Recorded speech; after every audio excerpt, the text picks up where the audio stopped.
Hello, Namaste. You are watching the best preparation. यदि हजुर नयाँ हुनुहुन्छ भने च्यानल सब्स्क्राइब गर्नुहोस्, नोटिफिकेसन बेलमा पनि क्लिक गर्नुहोस्।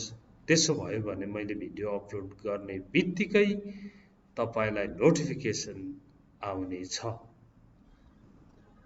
अब आज हामी क्रिटिसाइज गर्ने तरिका पढ्दैछौँ। कसैको आलोचना गर्ने कुरा, क्रिटिसाइज गर्ने कुरा, क्रिटिसिजम र शुड प्लस V1 त जानेकै हो, तर should have, could have, would have plus V3 लाई चाहिँ कन्डिसनल पास्ट भनेर भनिन्छ। कन्डिसनल पास्टले के काम गर्छ त्यो कुरा हेरौँ आज। अत्यन्तै उपयोगी, धेरै राम्रो युनिट छ। अब यहाँ हेर्नुहोस् है, यहाँ क्रिटिसाइज गर्न सिकाइएको छ क्या। Hari has got an awful cold. हरिलाई एकदम नराम्ररी चिसो लागेको छ। अब क्रिटिसाइज गर्न थाल्यो बीले, हेर्नुहोस् है। It's his own fault. यो उसकै गल्ती हो। अब यहाँ हेर्नुहोस्, he shouldn't have gone for that long walk in the rain.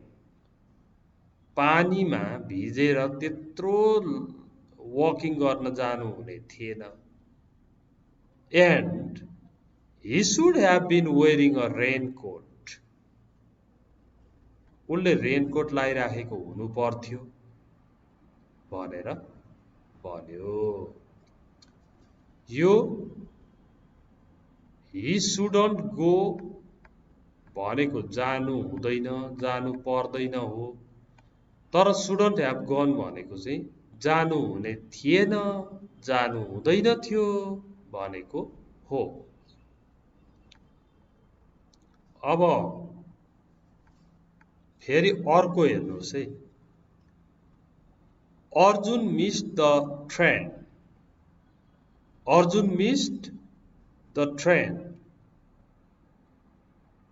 अर्जुनले train छुटायो नि। बीले चाहिँ अब क्रिटिसाइज गर्छ क्या, आलोचना गर्छ। It's his own fault. यो उसकै गल्ती हो, ऊ आफैको गल्ती हो यो।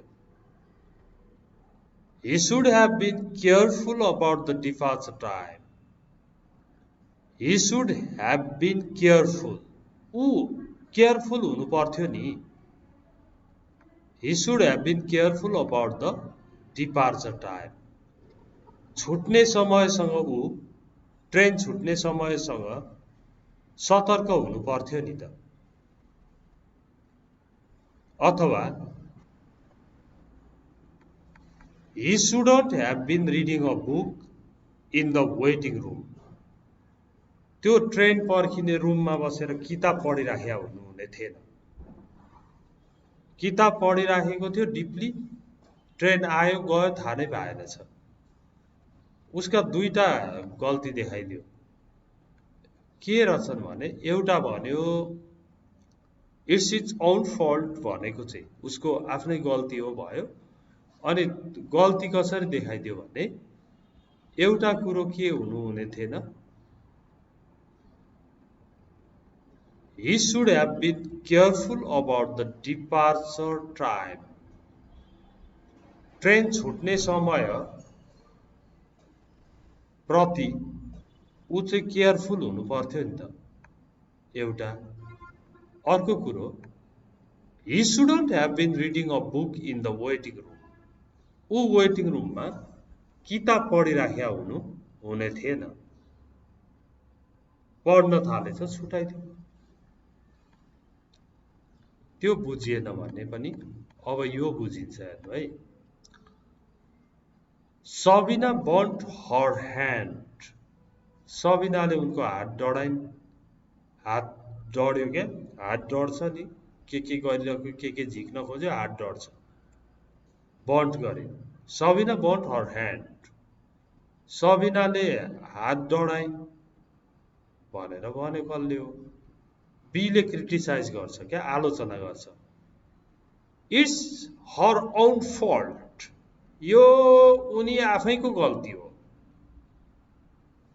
अब गल्ती देखाउनलाई के भन्छ हेर्नु है she should have waited till the dish was cooler त्यो भाँडो सेलाउन्जेल पर्खिनु पर्थ्यो हत्तनपत्त तातो छुनु हुने थिएन एउटा अर्को she should have been wearing oven gloves उनले ओभन ग्लोभ्स लाएको हुनु पर्थ्यो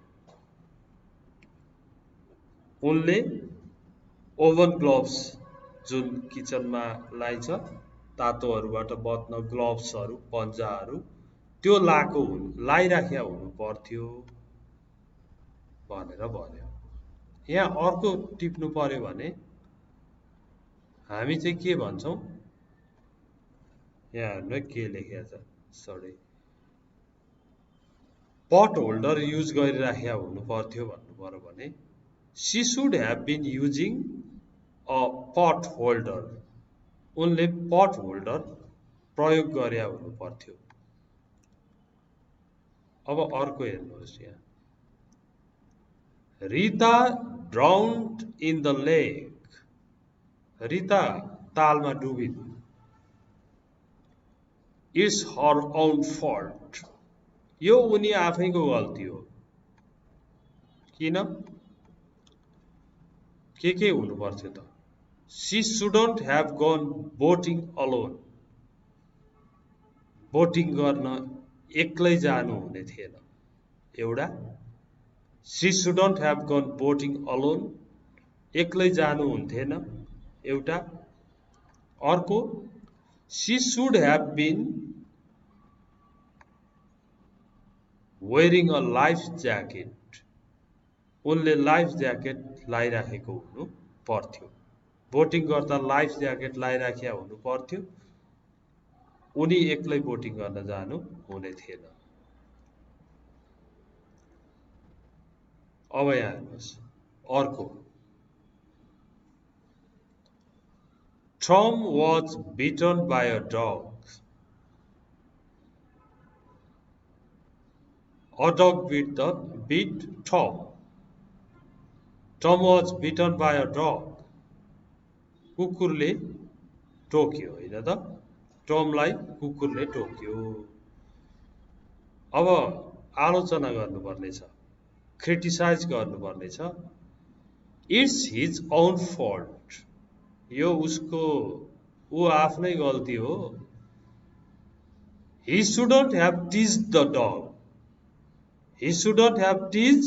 the dog उसले कुकुरलाई जिस्काउनु हुने थिएन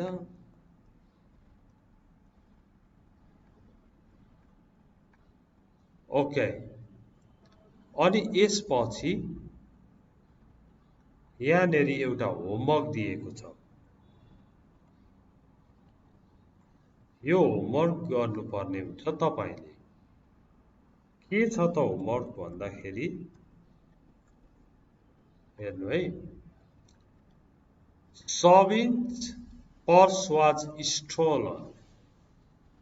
Sabinको पर्स चोरी भयो चोरी भयो अब तपाईले के भन्नुपर्छ हेर्नुहोस् है होमवर्क चाहिँ गर्नुपर्छ है यो ऊ आफैको गल्ती हो उसको आफ्नै गल्ती हो उसले पर्स पछाडीको गोजीमा बोक्नु हुन्थेन यस्तै गरेर तपाईले त्यति गर्नुभयो भने पनि भयो ओके हामीले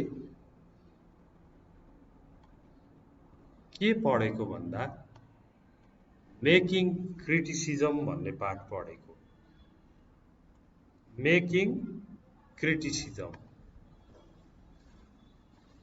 क्रिटिसाइज गर्ने कस्तो कस्तो कुरा पढ्यो जेन्स छ भने इट्स हिज ओन फल्ट भनिदिने लेडिज छ भने इट्स हर ओन फल्ट भनिदिने अनि यो लगाएर यसो गर्नु पर्थ्यो भन्दा सुड ह्याभ प्लस V3 यसो गर्नु हुन्थेन हुने थिएन भन्दा सुडन्ट ह्याभ प्लस V3 गर्ने अनि यसो गरिया